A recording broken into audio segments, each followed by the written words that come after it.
কেউ যদি বিন্দুতে আসেন তাহলে এই দলগাঁও ভিউ পয়েন্টটা মিস করবেন না। এই দলগাঁও ভিউ পয়েন্ট দেখে বিন্দুতে যাবেন, ঝালং বিন্দু আরামে করতে পারবেন। এই দলগাঁও ভিউ পয়েন্টটা হয়ে যাবে। আমিও আসি সাইট সিনে দলগাঁও ভিউ পয়েন্ট করার জন্য। অ্যাকচুয়ালি আমি এইটার পরে যাব ঝালং, তারপর যাব বিন্দুতে। অসাধারণ ভিউ। এই ভিউ পয়েন্টটাকে কেউ মিস করবেন না।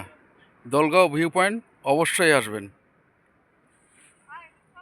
আমি দেখাচ্ছি আপনাদেরকে দলগাঁও ভিউ পয়েন্টটা দেখতে কীরকম। এই সবাই এই ওয়াচ টাওয়ারে আছে। দলগাঁও ভিউ পয়েন্টটাকে ওনারা সাজিয়ে গুছিয়ে দেখতেছে আরামে, আর আমি নিচে ভিডিও করতেছি। এই দেখুন। আর নিচেরটা হলো ঝালং গ্রাম।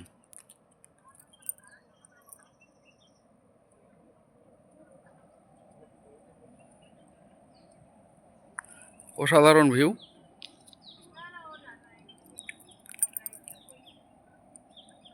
আর এই নিচেরটা হলো জলঢাকা নদী,